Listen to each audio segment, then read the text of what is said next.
I'm here just getting myself together. Just getting myself. Oh, okay. Let me think. I think we need my good glasses.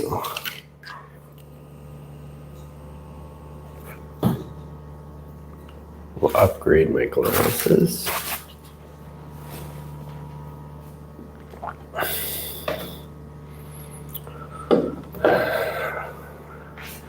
I think we're going to do a Peter Venkman, consume Peter Venkman.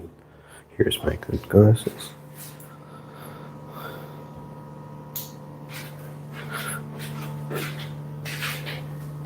And check this out too. I'll show you. Oh. These glasses are the prescription is very intense.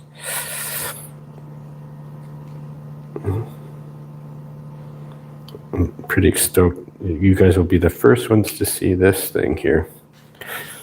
Got these. Oh, look at that. Look at that little case. Okay. Now we migrate over to your brushes. We're going to make Peter Venkman.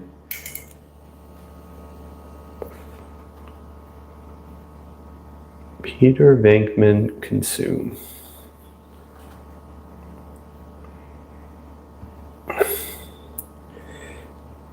As in, they live. I'm pretty stoked on that. I think that'll be cool.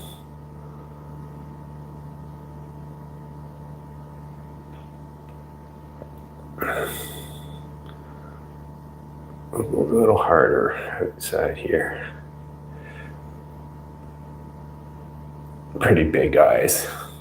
Bigger the better.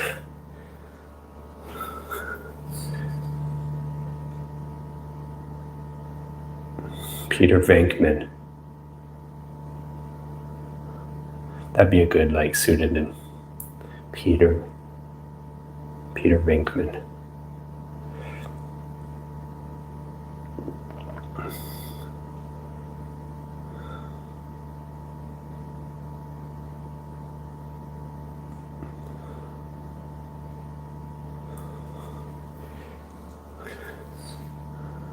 I've painted Bill Murray quite a few times. It's time to... I've painted him even with a Ziggy Stardust. Like a David Bowie, what do you call it? Lightning bolt. I remember that was a long time ago. Now we're gonna go...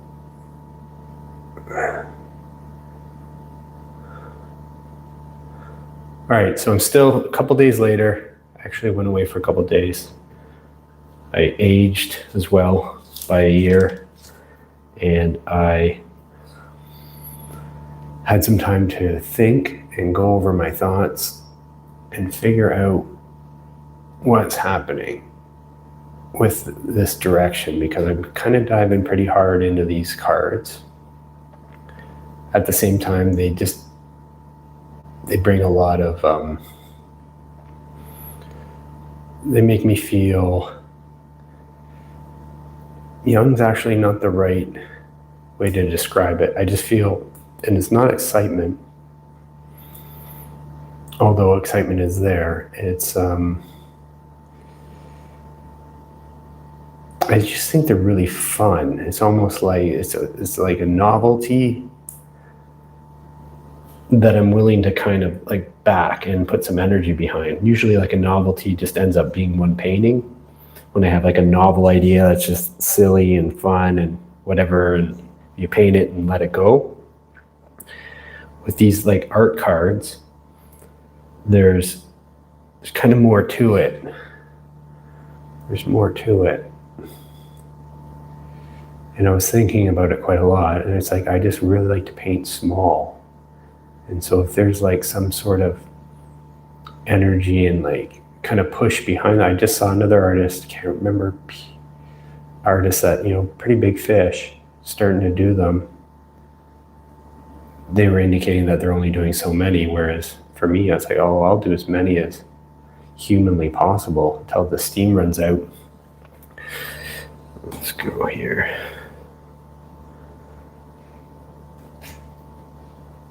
Until the engine stops. Let's go here.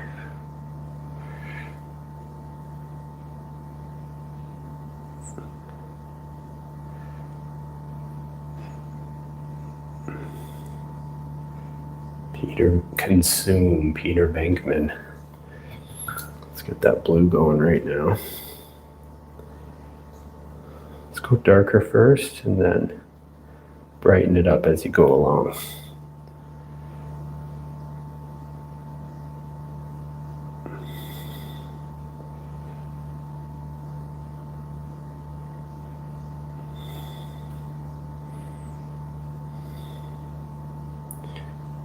Ooh, it looks like his ears are blue too.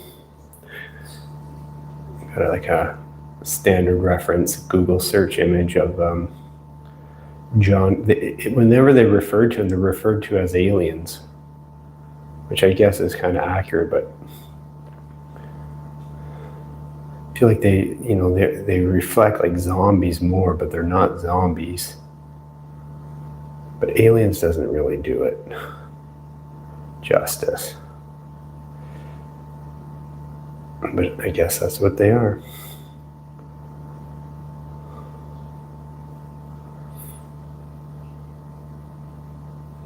Peter Venkman, it took me. Groundhog's Day, yes, witness protection. What's going on? Yeah, I've painted Bill a lot, and I've even painted him like, I painted him respectfully even, because I like Bill Murray a lot. But I've painted him quite a few times over the years. He just has a face and kind of grew up with him. Peter Venkman. Groundhog Day is like an incredible movie. Phil Collins.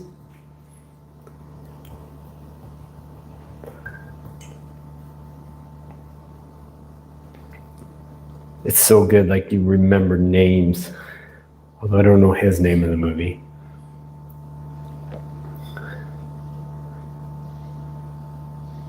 Chevy Chase won Dungeons and Dragons? I am not aware of that. I don't even know what Dungeons and Dragons is. It's a card game, right?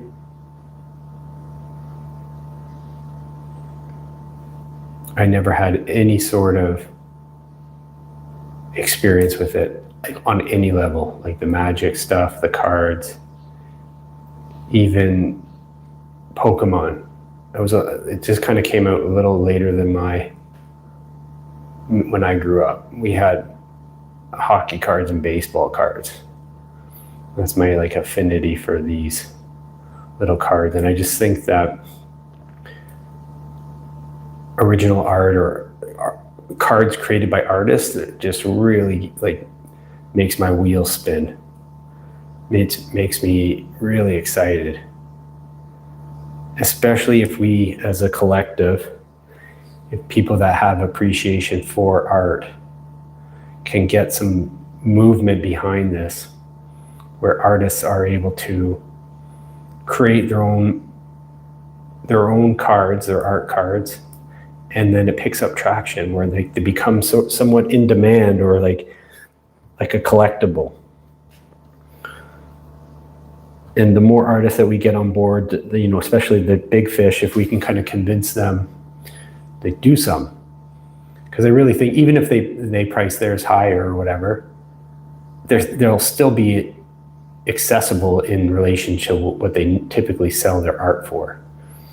So that's kind of why. And then so I personally would definitely collect art cards from other artists. So I want people to do it. I want people to create these little cards and see if we can get some traction, like if they can get some steam, very similar to what I think NFTs should have been for artists specifically, not so much obviously a lot of the scam element that came with it, but there was an element for artists with NFT that was really cool and promising, and then it just got ripped apart through a number of different reasons.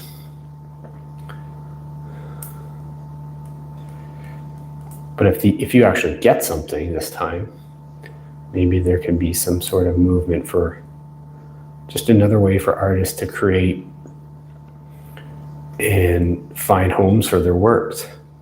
Because if there is some sort of, not just trend, but like demand for original art cards created by, hand painted or created by artists. It's so fun. And now I see them more and more. So I think it's going in the right direction. How long it'll last for, no idea. How much traction they'll get, no idea. But for me, I like painting small anyway. I go through phases every year where I paint little small pieces, like even if it's kind of against my better judgment, painting small. It's hard to sell them for a lot of money, and people kind of don't always want small paintings. If anything, they probably want bigger. But I can't get away from it. I'm always interested in painting small. So now if there's some hype around painting small, man, I'm all about it.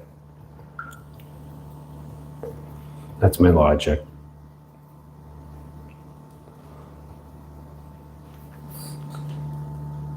That's my logic.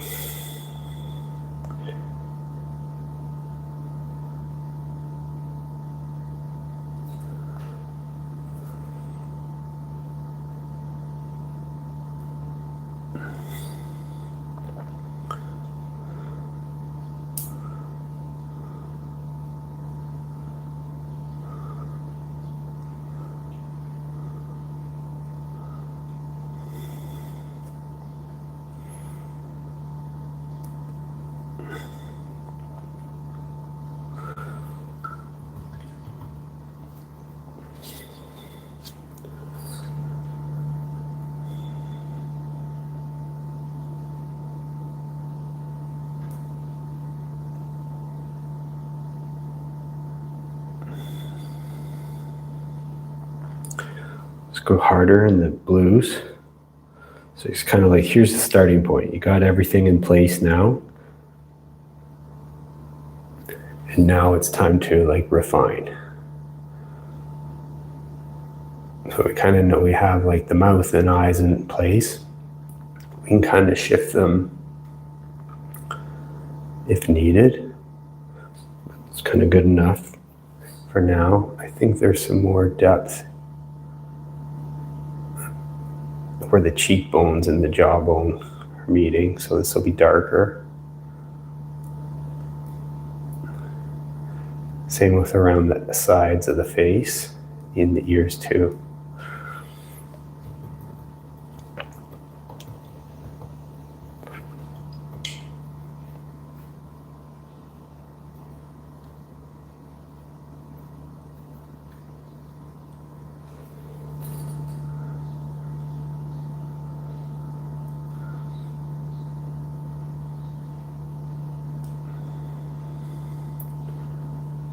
Alexsaurus, small paintings, yes.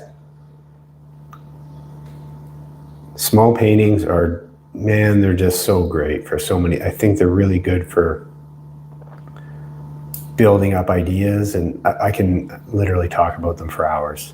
Right now, I think, just a heads up, the trend that I'm following are these art cards. So there's 2.5 by 3.5 2.5 by 3.5 inches. And so they're the same size as a standard trading card, a Pokemon card, a hockey card. And then I'm going to start pushing them as these original art trading cards. And there's a bunch of artists now kind of jumping on board. I'm seeing them more and more pop up. And imagine we get a whole bunch of there's a bunch of collectors out there that start to want these. They become in demand. I'm sorry to say this again, but that was what happened with the NFTs. There was a demand for them. Now this time, the difference is you actually get something.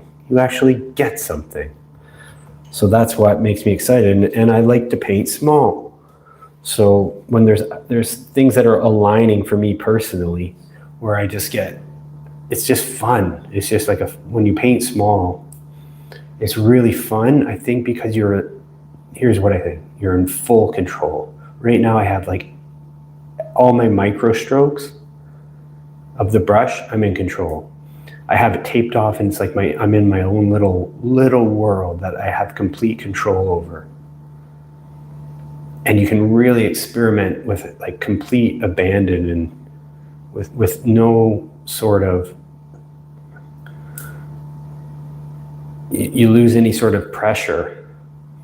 I can crumple this up right now and start again. That, so it feels good. It feels very rewarding, and I do think it also helps your skills.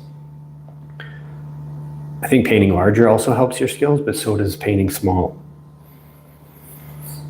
You can get away with more experimenting and different styles. I got all these different styles that I painted over. It's so easy to throw them into different cards and see them come back to life. I painted this before, and then being able to do it again. And one thing is too, I do like to paint pretty quickly because my mind moves on really fast. So for me, if I can finish this today, which I will, kind of have my own, what do you call it? Not rules, but just expectations. The only way these cards and this kind of concept works is that you do push really hard, and then you just, that's it. That's all this card gets is this. So that way I can ready to move on to witness protection. I paint Warhammer figures with acrylics. I could never do a freehand. Finally, something told me just to paint right on top of the magic cards to start learning. Yeah, that's cool.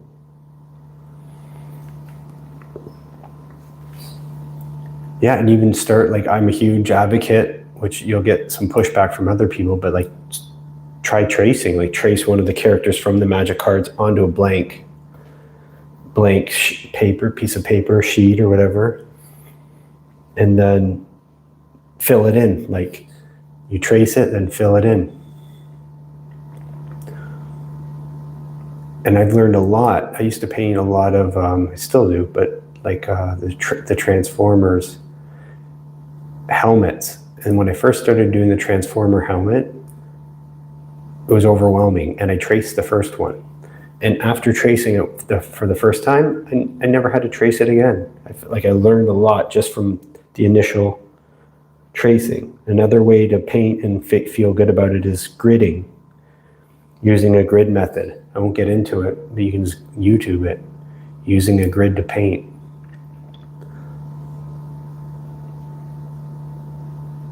And another way, as you're saying already, if you're painting small, you are gifted a lot of liberty, and there's no real, you can just crumple it up and start again. Grab a new sheet of paper, or a new little canvas, or whatever you have.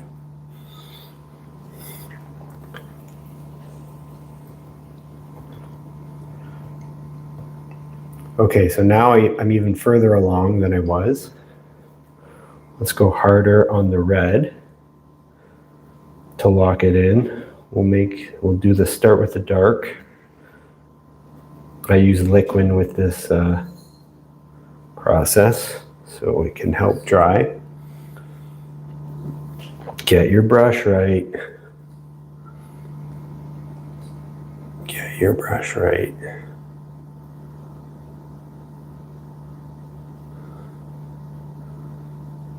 It seems like the mouth, like we'll make the jaw red. May have to tidy up the jaw too. I think we'll leave him. Should we paint this blue? I'm not sure.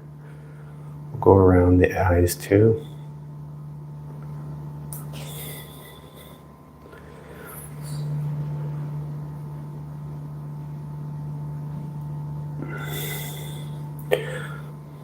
Since we have the red, let's put something here.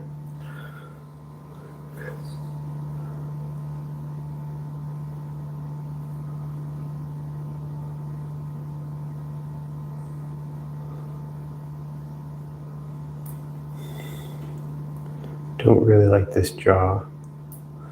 Looks funny.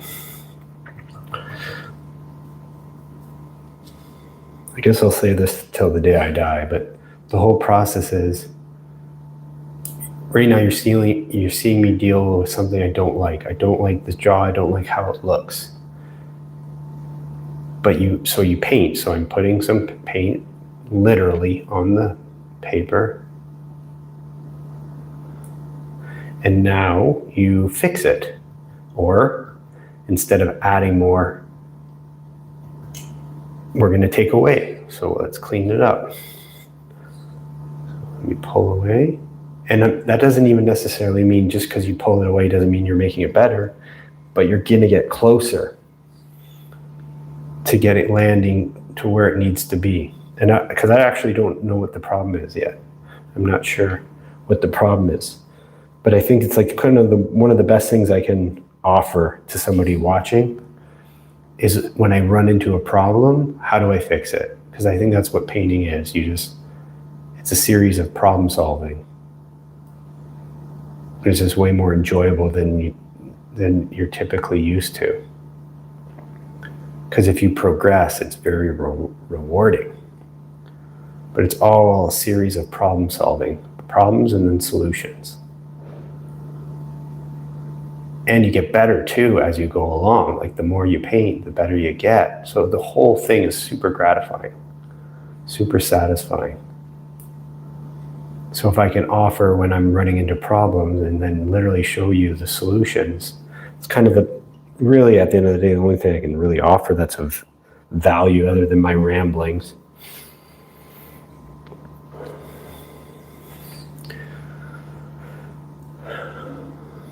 Okay. The ramblings of a madman. When your brush is right, you can do make some really good progress. So I think we are going to make his neck blue just for good measure. Because that way I can start cutting into the jaw that I don't like.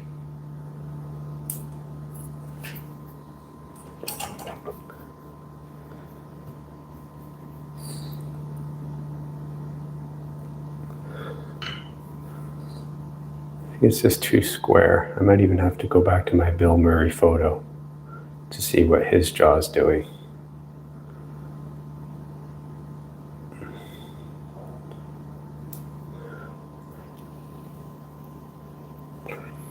Eloquent mess. What's going on? Mad men, mad women. I think that's true. I think we're also really sensitive. And I think there's also not a lot of words to really describe it accurately. Sometimes just saying you're an artist sums it up. And artists come in different packages too. Like I've met some really squirrely ones and really grounded ones. And come in all kinds of different shapes. And, you know, I've met some that are like basically mentally handicapped, but they produce, sounds like I'm kind of joking or being rude, but they almost have like a disability, but they're like incredible musicians. And so they come in all kinds of different flavors. And I think there's so many of us out there. And that ties back in with these cards. Like imagine, like, okay, let's imagine they range anywhere from $25 to $500. Not just mine, but like from artists, even some of the big fish, to some of the people that just painting just to play around. And then imagine that there, like, as much as a demand for these art cards as there is for like Pokemon cards, and people make games out of them, and there could be all kinds of stuff. So I might be thinking too far ahead or just getting too ahead of myself, but that's what I want for it. I want people to like really want art as much as like they want their other cards.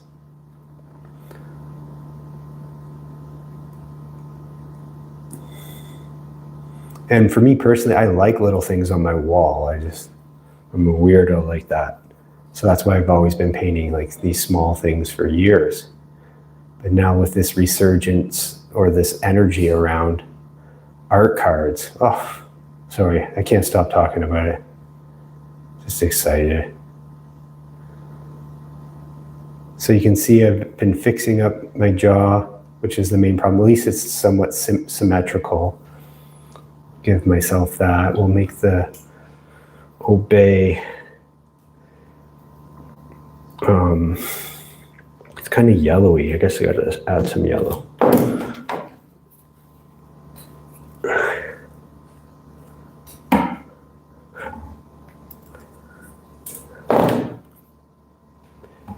Yellowy brown is good, so it's not too harsh or too saturated. We'll go on the darker side for now, and then we'll brighten it up, but let's lock it in. You can see it's like a tan cream. It also looks like he has like a Superman, that goose ass kind of chin.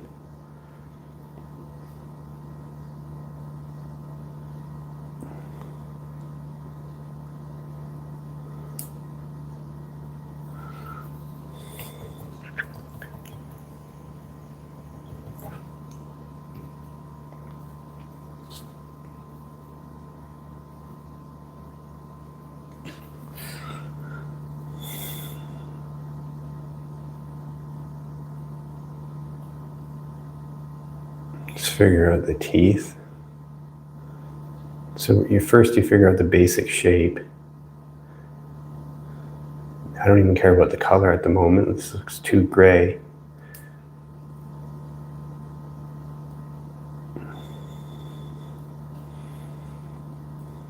I'm just trying to figure out the shape here.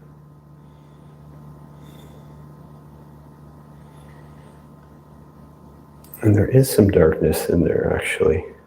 Do that. There's like darkness underneath, between like the bottom teeth and then the chin. Some darkness there. Kind of where the teeth meet the gums.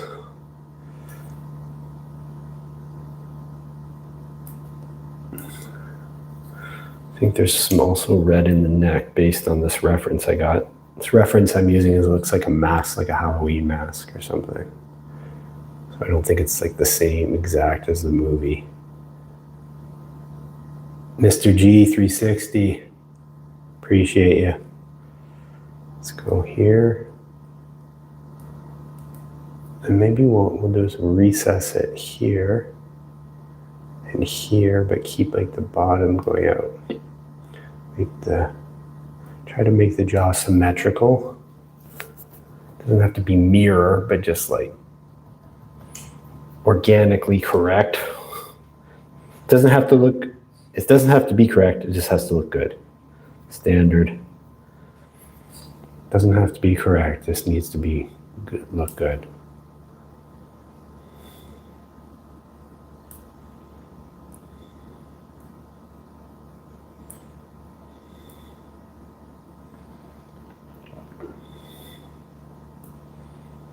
You get to imply a lot too, which is fun.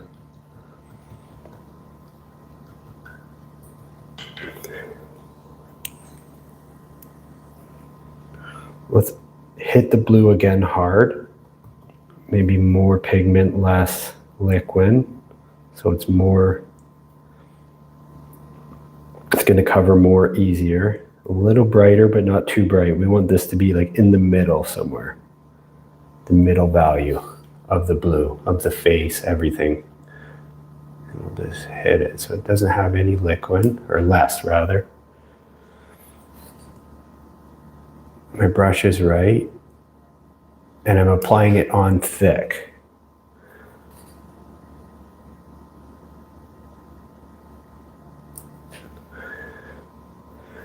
And the reason is because I want to fix this neck too.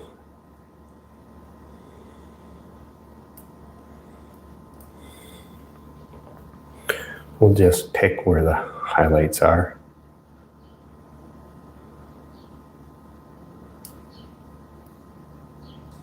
And we can sculpt the chin.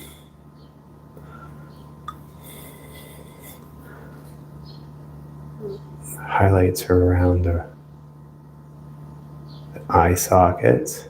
Remember the T region that you learned in high school? The T is like here and here, where all the highest, if you're just doing like guesswork, where it should be brighter. I think the job might help me if I come down a little bit here. Keep patting it on. I'm not like, you see, I'm like applying it by like almost clumpy.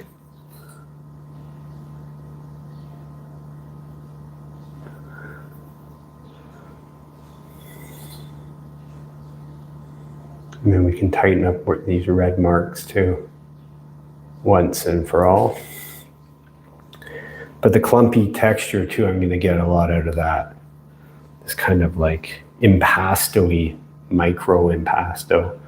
The nose, around the nose is a little brighter. But remember, this isn't the brightest, this is the mid value. So it does cover a lot of the face.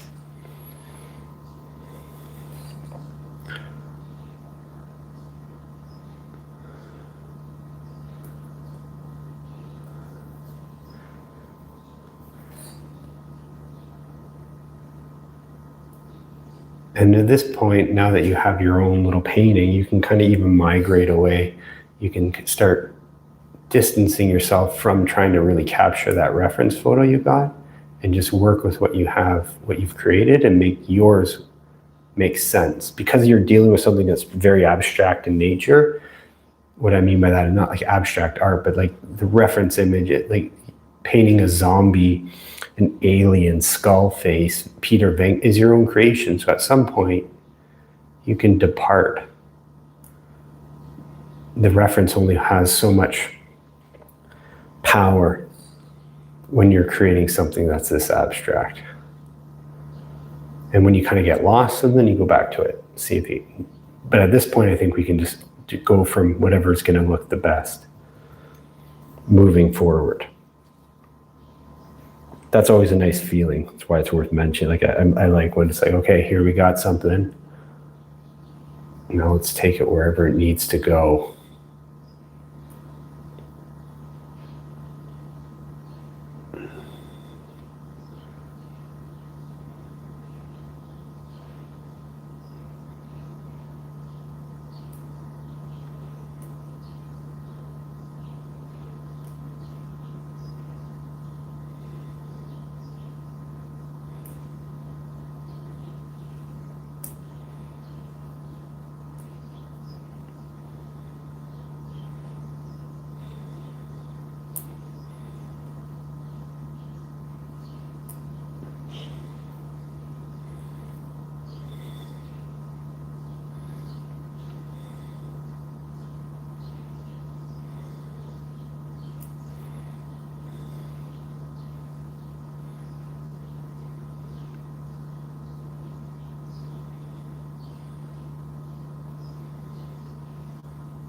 Ashan Dare, what's up? the second. Ashander the second. What's going on?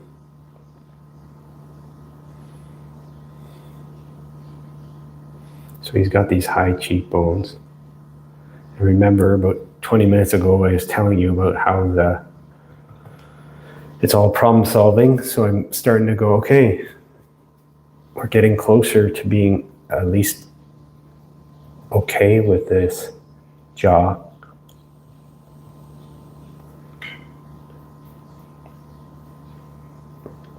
Here's another thing I'll do that'll help everything is we'll do the lines. This will help. This will be a good tip. So we're going to do the teeth.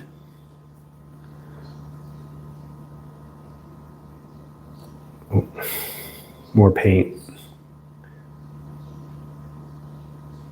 This is pretty. I don't even know if you guys will see this. Just putting the lines in there pretty loosely. There's no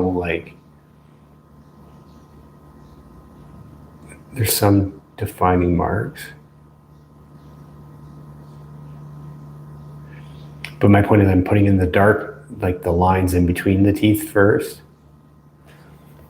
And then we'll go back over it with a brighter, like pearl white for those teeth. Let's play around with the eye sockets again.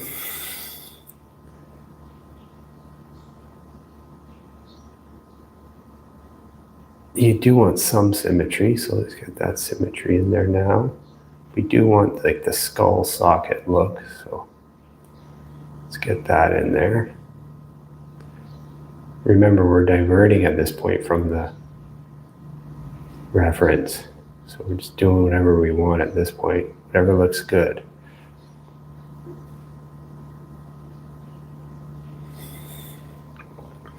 Sometimes with small paintings,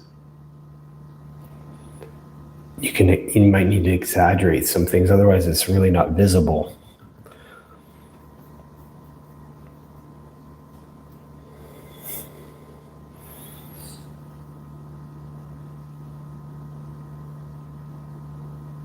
You can either exaggerate through the drawing or like how dark certain values are and stuff like that too.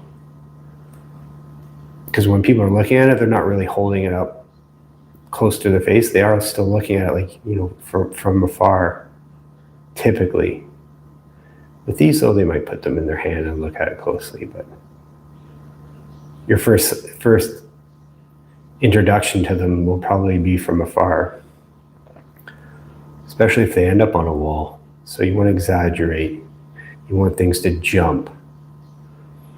It's in your best interest.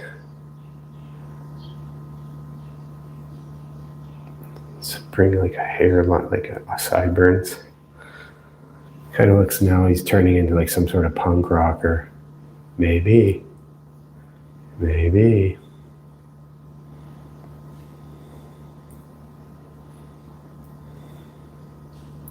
Pull the nose up.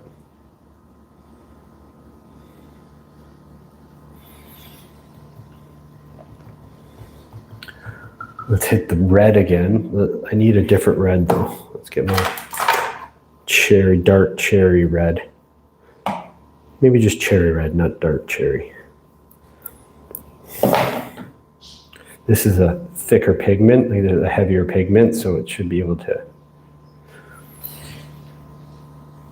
We're going to put it on the same way we put on that blue. It's just like blotting it on.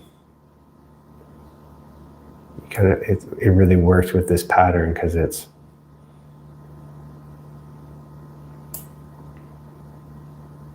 very abstract, like an abstract painting, really. These blues and reds. Remember, we've departed from the reference photo a little while ago. So we're just making what we have here make sense. It doesn't.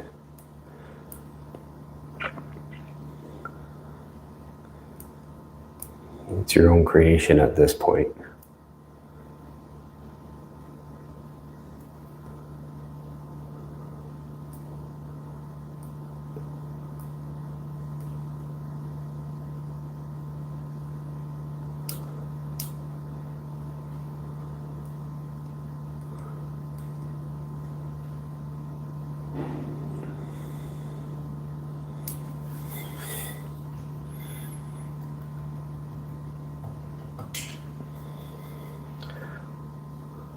So now we're going to pick like an area. We'll just make it up, but we'll like imagine like a bit of the lighting. So not the entire scars or these marks, but like let's go from the right to left. So the light's maybe coming from here. So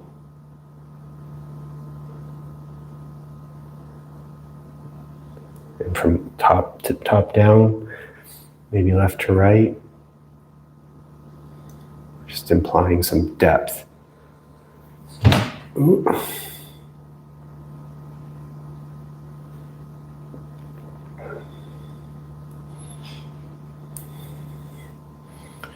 Just applying some depth here. If you hit everything, that's ideal, but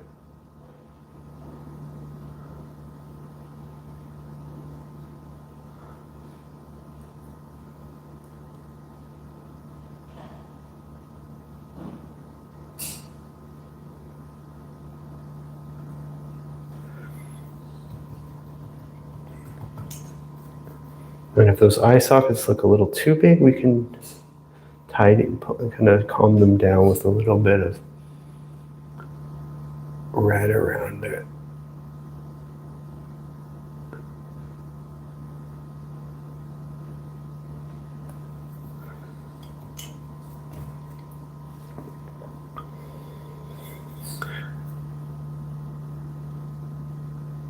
Yeah, like I said, exaggerating things is only going to help a small painting. So if the eyes are extra big, that's fine, which I think they're big in general.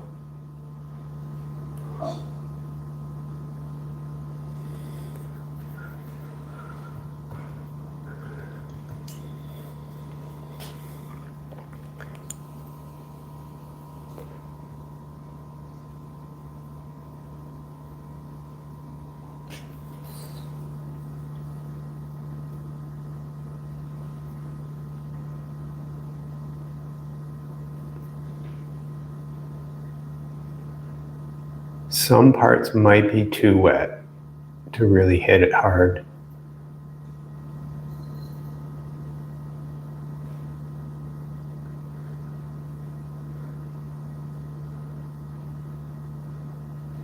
And I think that's the case.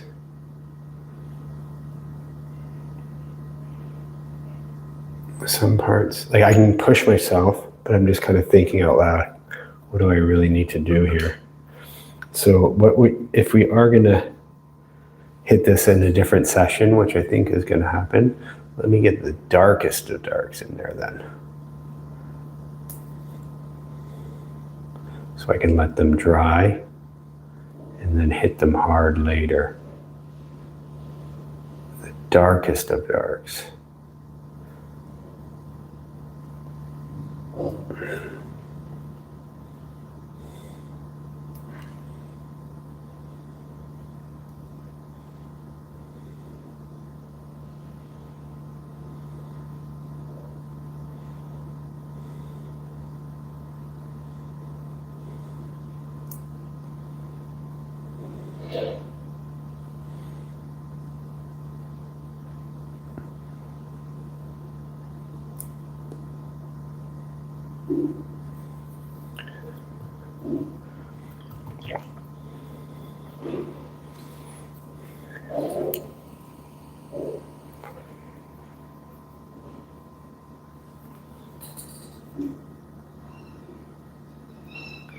And again, same logic. If I'm hitting this painting again later today,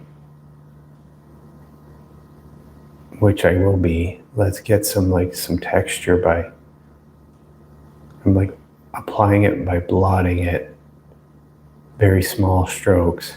So I'm getting a lot of paint on there with the intention of like coming back on this later.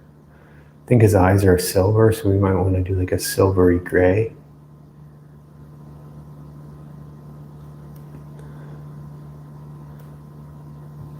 And let's even, to wrap this up, bring this together a little bit too. We're going a mid to high value. So not the brightest, but in between the mid value blue and the brightest value. But you'll start to see some life, some depth when you start breaking in the values, breaking into the value game. So there's like 5 things. I'll show you right here. This will be interesting. It's pretty. This is not. This is not.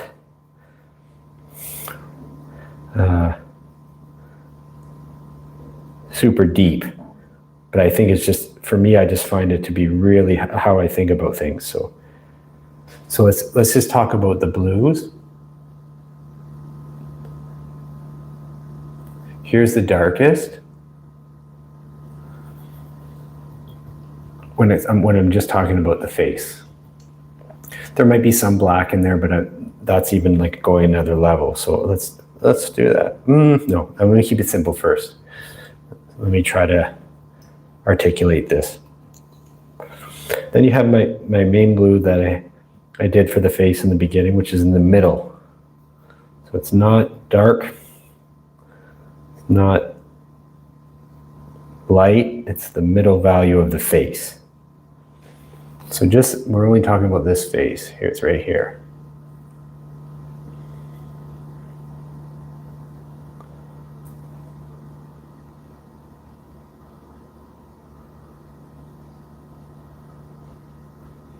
Okay, that's the middle value.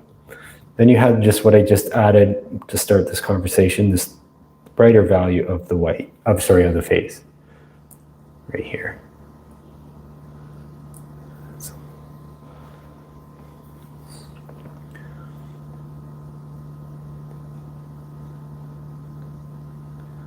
So where all the light's hitting mostly the highest parts of the terrain. Okay, so you have 1, 2, 3. The darkest part of the face, the main part of the face, like the main middle value.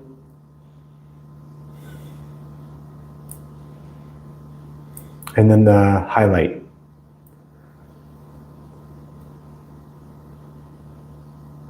I know I'm not telling you anything really.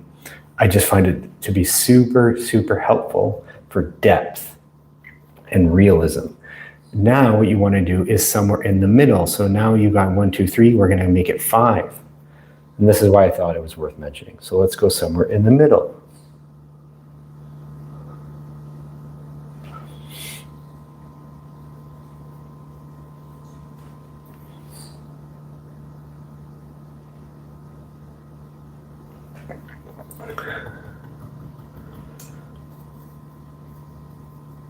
So it's not the darkest blue and it's not the mid value, it's the middle. It's the middle of these two.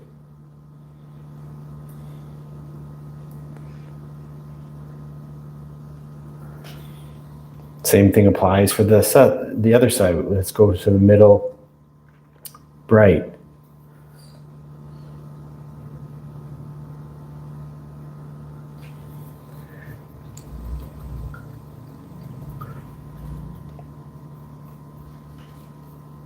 And then let's go to the brightest bright, almost white, if not white.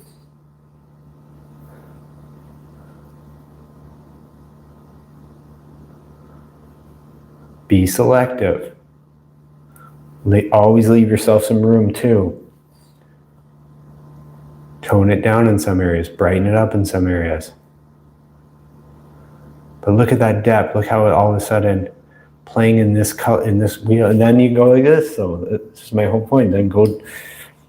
Let's hit like blue and black, which equals basically black.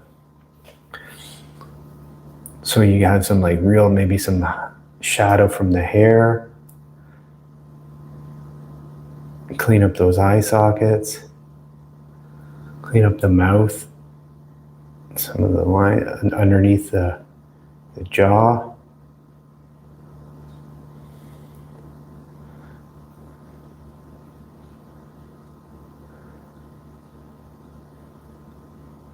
The more values, the more depth you have. You can get carried away, but I think if you break it down into thinking of it like this, It's not that complicated, because if you start worrying about it, then just go scratch everything and just stick to 3. Stick to dark, middle, light. If it starts to be like, oh, I got to do these state, no, you don't. It's not like, don't make it too mathematical or too intense. It should just come, like, try to find a place where it comes really organically.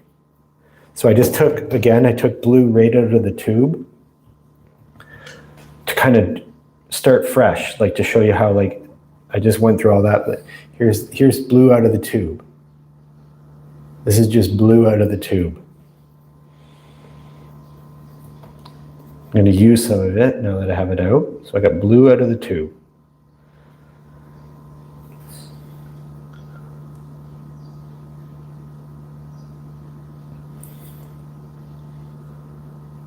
Pick your spots where it needs it. Kind of inside the ear a little bit. Some of the ridges around the outside of the face. Now I'm going to decide to, okay, let's add a little bit of white. So let's go to the brighter side.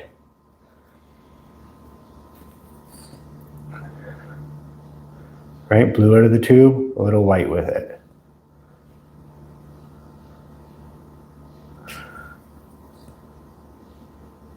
Calm down some of that highlight. It's just too much. We're not there yet. I think because the reason why I'm going through, it's not supposed to be like this intense stretch. It should be really organic with what you're doing, where you don't have to think about it. You're just painting. Okay, now let's go darker. Not too dark, not the blackest, but dark. Dark, so adding some, in this case, a little red and a little black and a little blue out of the tube.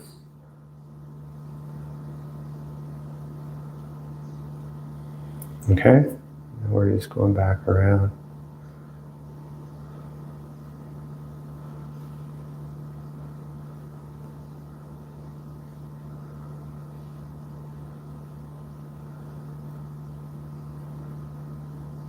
Still carving up that jaw.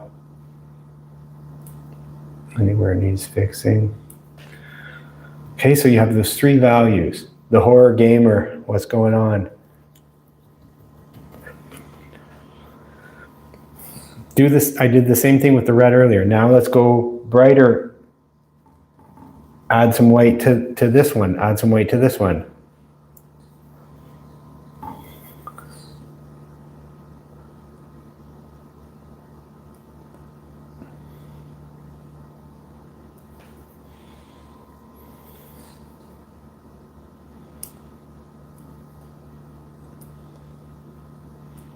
Another little pro tip is, like, maybe every time you like kind of work on the painting, you just make a new series of colors and make them all work together. You don't use the same colors over and over again. You mix it up. That also gives more realism when you have like these nuances in the colors. So you're in the same universe, but you're just playing with all these different variations. Okay, now just to close this loop, let's add a little darkness to this. So brown, black, red. Let's go harder. So you have your dark. Here's the dark here. That's the same color I was just using. Let's go harder.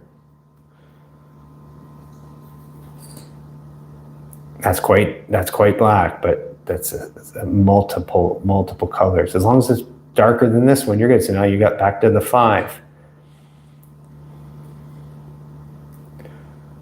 And the whole point of that is that you're just going to get this depth. And I think the more you play in here, if you had 10, you're going to get, it's going to look great. It's a really great technique to get some depth happening. I like this kind of like shadow under the ear here.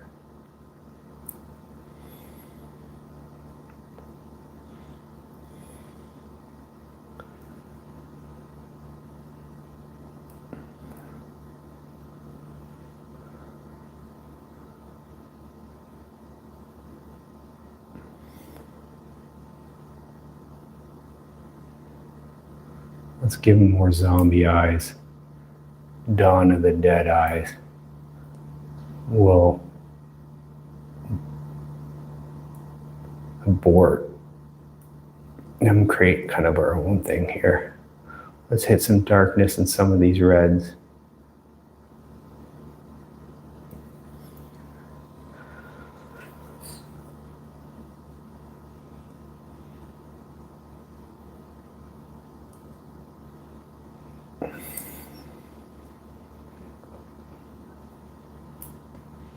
Maybe even some of the reds are almost like bluey black.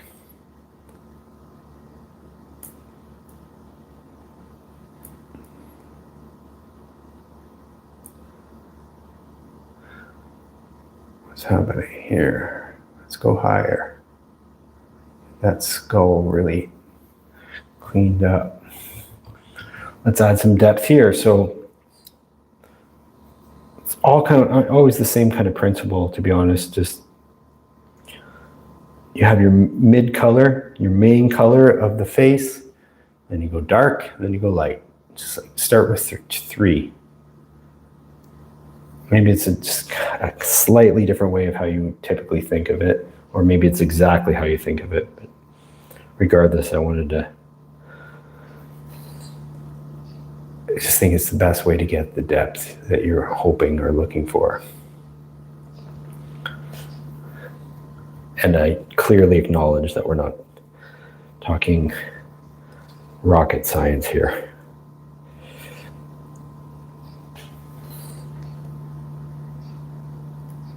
I just think sometimes painting, people find it like can be overwhelming, and I just think you can break it down to like these really simplistic ways that become really organic for you. So it's not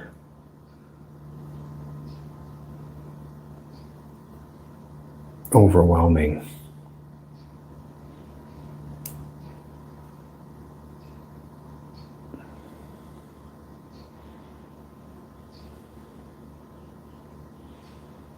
And the more texture now, the better it will be later for my painting.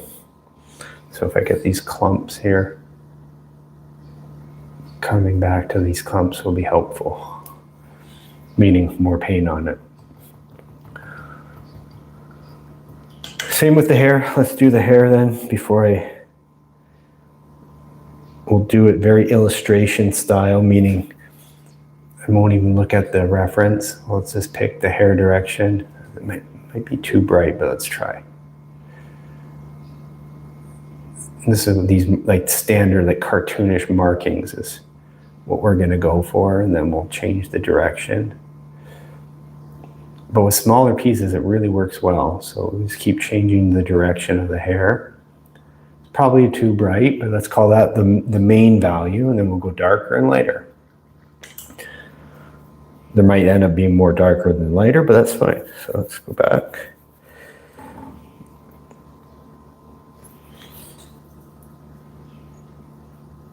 Different color, but it's darker value.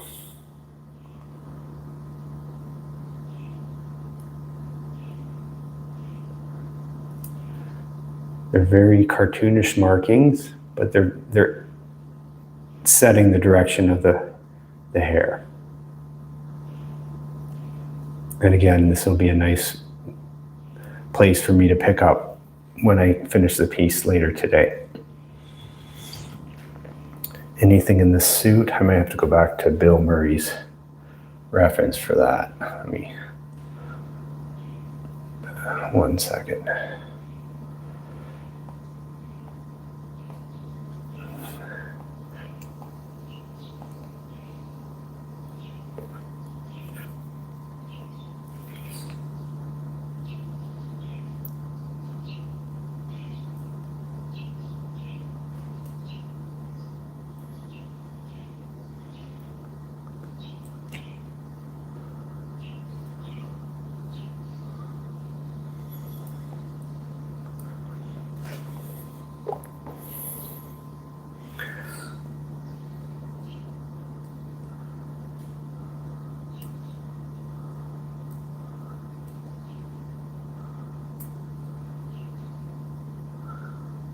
Maybe tidy up.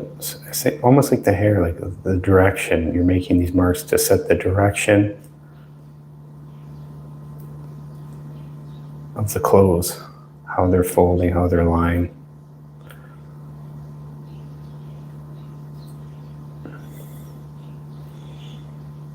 Sometimes less is more. I feel like I'm getting too deep into the weeds on the details here, but whatever.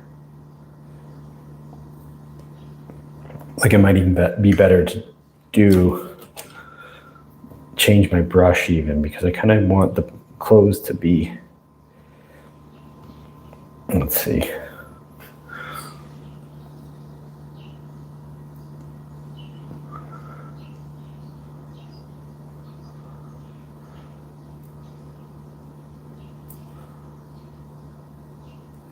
Not so.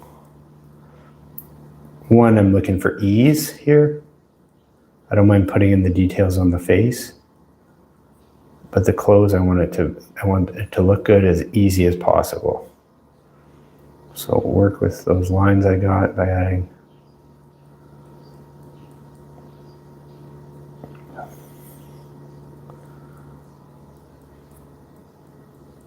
And I just think this is the right brush for fabric. You can still add shadows and stuff. But let's just take the brush.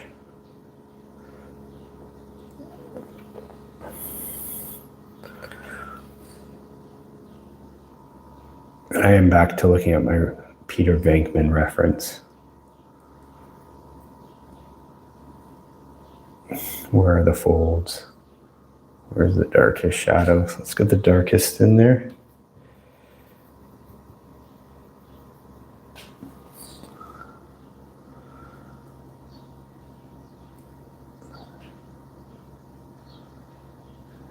Really determine where the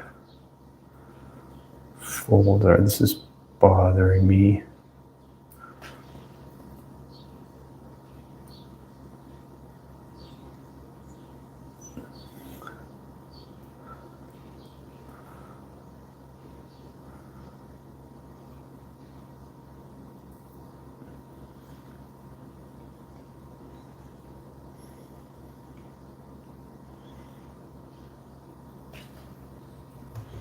I could even use this brush for the hair if I don't, but I am going to play in the.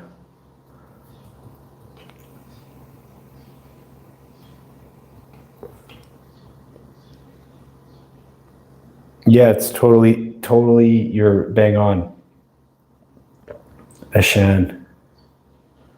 It's Mr. Bill Murray from Ghostbusters combined with They Live, the John Carpenter. I think now I wouldn't call it underrated, but it used to be underrated for a long time. Flew under the radar. But in today's pop culture, it's back with a vengeance.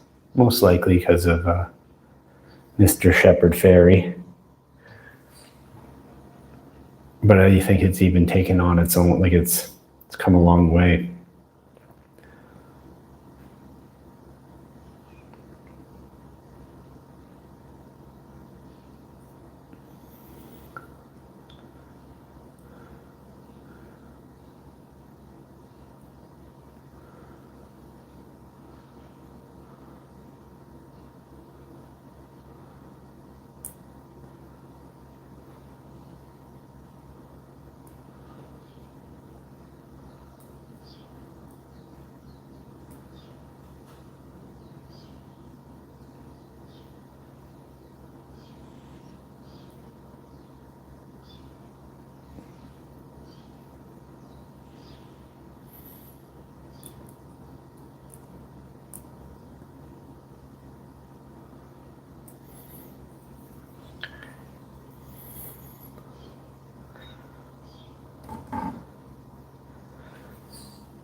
sometimes things just need attention, and then you can get lucky with just giving things attention.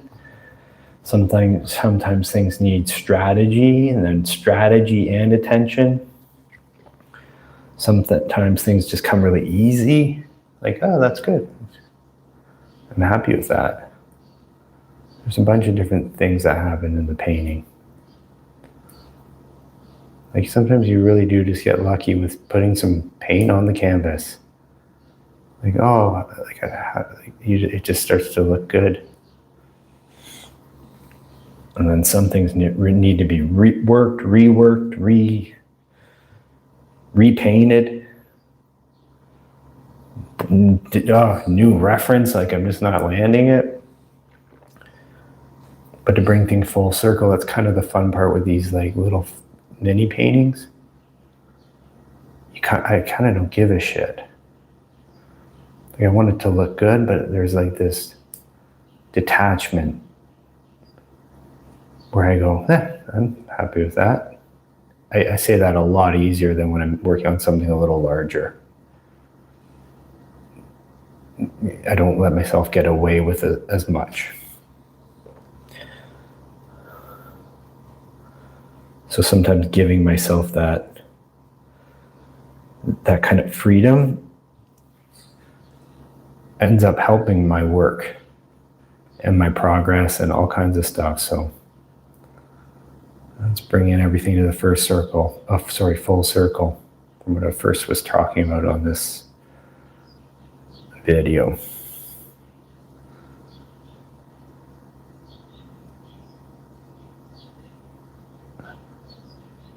Sometimes not giving a shit will help. Sometimes it will destroy it.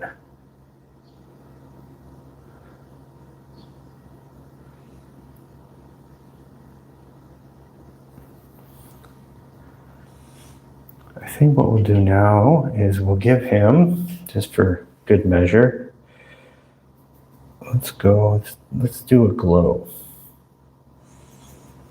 I'm feeling a glow. So I got my liquid in orange, kind of like a bright orange.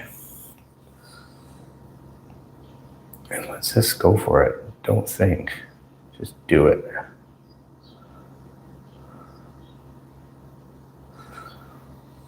Just do it. There you go. That's nice. Yeah, why not? Let's go all the way around. Well, even go into the shadow. Why not? There you go. Now, let's fix that up. Grab a dry brush.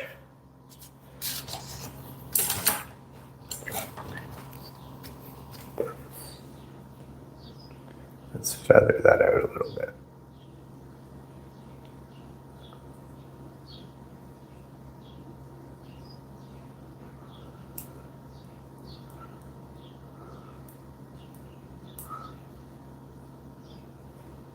One thing too is with like a piece that's like this, like 30 by 40 centimeters, which I typically work on, like a panel, to accomplish this silly little like glow effect. Oops. Oops. Oops. To accomplish like this glow effect is, significant in comparison to this small mini piece. It's like a different amount of work. So sometimes I really like I said, like when you work on these small scales, you can make these massive, crazy adjustments with a few brush strokes into comparison to like a commitment. And not that like this panel's big or anything, far from it, but compared to this, it's monstrous. So adding like this glow, it's just like a few brush strokes. Now,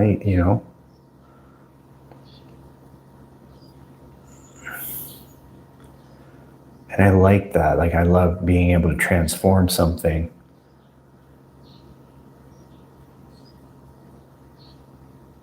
in seconds. And we even want to calm this down because I'll make it very like luminescent, like a neon kind of glow.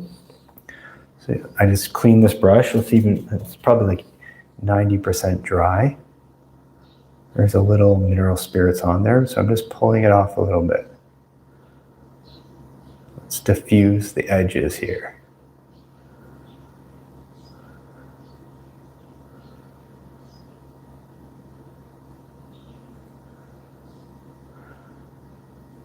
You want it to almost like at some point at the very end of the feathering, you want it to like blend in with that blue background.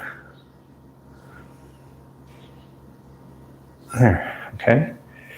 Remember, I'm strategizing because the next time we'll go in a little bit harder, but we'll go in with the orange, but not all the way out. We'll go in only to about here. We'll keep it tighter around the head, and then we'll add like a light white orange on there, so it's like a light bulb, like a big glow. We'll clean up the teeth. We'll clean up, we'll hit the face again and the eyes, and maybe the shirt. The vest, I don't have a lot of energy for it.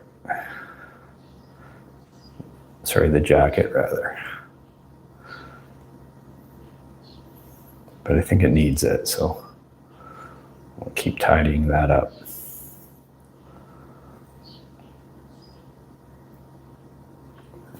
And then I think I want this to say, it's a reoccurring theme in my life, is, I put it in my paintings quite a few times, this.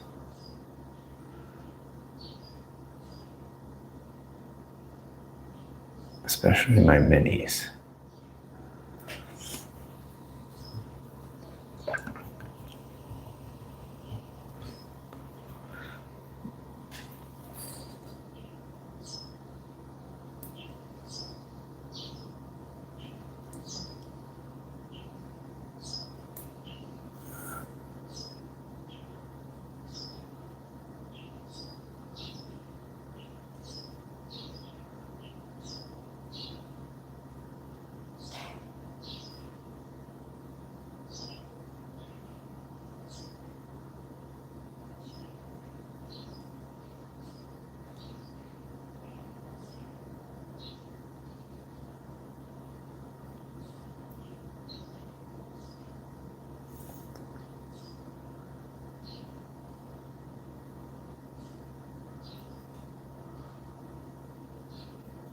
Right now, this is just about a little extra detail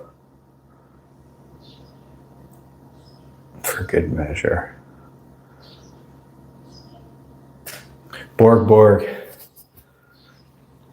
Great to see you. Eloquent Mess, he's really glowing now. Yeah, I'll come back and hit that again. Ashan, Sawadee Kap. Yeah, that's cool. Yeah, Loiger Tong's awesome. It's always an awesome experience over the years. Destroyer, 3D the Destroyer, hear me out. Have you ever considered making some of your artwork, making your work available like trading cards? I mean, this is the most admirable I can see. Yes, that's this whole kind of push over the last couple of weeks, is really diving into the trading cards and seeing what happens. I got a lot of ideas around it. I'm trying to pace myself. I'm trying not to get ahead of myself I love to paint small, and I like to paint, and I like this idea of there being energy and quite a few other artists diving into these trading cards. And a friend put me onto it recently, so I'm like, okay, this is looking like this is looking good. I just get really overwhelmed with I get really overwhelmed by a lot of stuff, to be honest. But yeah, no. So this is what these cards are. This is this little trading card here, the Destroyer. Maybe that's the yes. I'm in. I'm all in. Being all in for me means I don't know if it's going to last 2 weeks or a month. I'm not sure yet, but I'm all in right now. This will be another card. Then we got Eloquent Mess. Looking forward to seeing how that glow. Yes, you'll see it. Eventually, I'll probably show the. Obviously, I'll show you the final product at some point. I don't know if I'll make another video on it. 3D Destroyer, not in a disgusting way, but your social commentary way, insightful, artistic, and thought-provoking. Appreciate you. Excellent news. I said, yeah, I'm really, really like here's the best way to say it. I'm too excited, and so that kind of doesn't scare me, but it's just like, okay, calm down, dude. Calm down. That's what I'm trying to balance my excitement while like just not trying to get ahead of myself. But I did order these cases. They came in the mail. I got little stamps for them. You can see they're like that. I also don't expect much for them because I've always painted minis, and sometimes they do well, sometimes they don't. So I don't have like huge expectations, but I do want other artists to paint, especially some of the bigger fish, and see if we can like make something happen, see if there's some momentum behind in the art world to make some of these small cards and just build like some excitement around like traditional fine art, but in these art court card format. Like if you would ask me growing up, like art is just boring nonsense and means nothing compared to where it's like means everything to me today. But when I was that age, like cards, I loved hockey cards, and kids still like love Pokemon. But imagine there was like a demand for artists' art cards. That'd be so rad.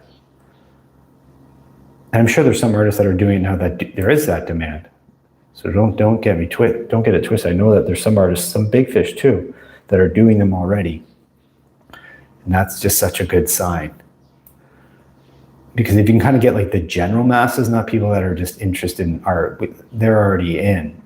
It's kind of the general masses. This is that. My hope is for like where there becomes like a demand for art cards. Then everybody wins. All right, let's see. I think we need to bring that over here.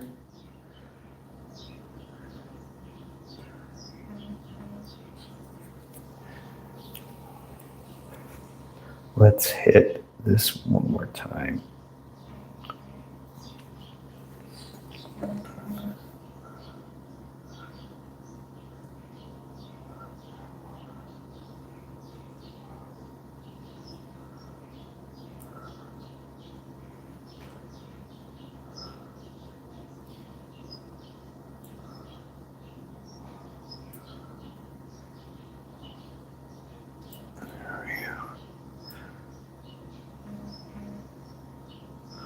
Just doing some nuanced stuff here. Again, because I like micro strokes. These little micro strokes on little micro paintings.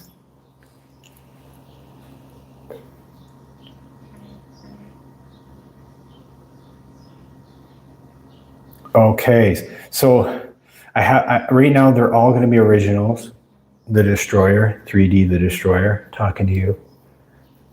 They're all going to be originals. Like, let's imagine I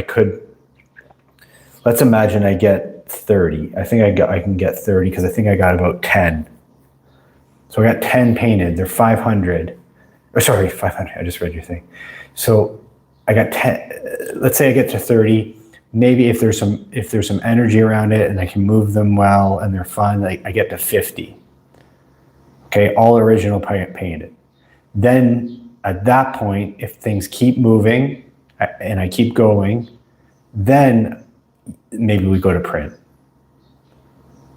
And then I can like kind of like crank them out and do runs. I'm with you on it. I just think I don't want to get to there yet until I kind of maybe get these moving and kind of really like launch it properly. And then yes, maybe we end up in actual card territory where I do like 10s of each, right?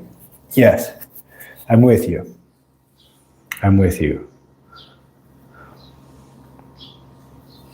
Yeah, and that also is very exciting. That'd be really fun. I'd love to give a pack of cards to like friends and stuff. That would be so fun.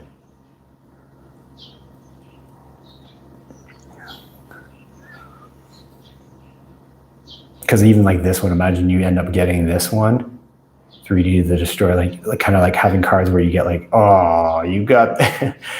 I'm with you, man. Believe me, I'm with you. Like you get packs and you get like some rare ones and all that stuff. That could be fun. And like I said, I was saying earlier too, you weren't with me, but that's what I wanted. Like that was the promise for NFTs for artists. So you take out the scam element of it, but it was just another exciting way for artists actually to make money. That's why I liked it. That's why I was interested in it. If you took out the scam part and the fact that you're buying literally like nothing, this time you're actually going to get something.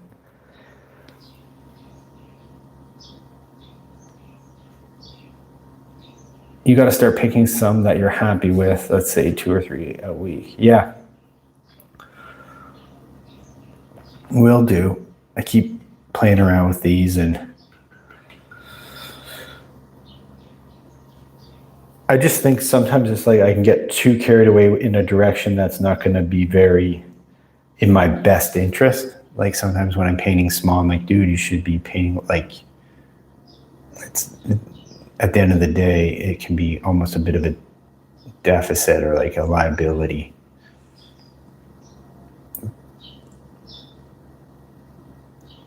But I am excited if there are other artists that are going to try to push. Like imagine there's a collector that goes, hey, I want to collect from like these artists and their art cards. And more collectors start doing that. It could be a really fun thing. All right.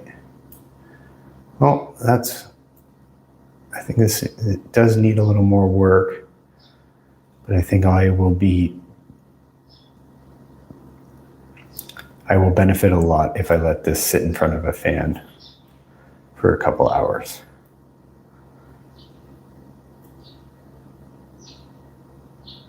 Thanks for watching, you guys. I'm out. Toodles.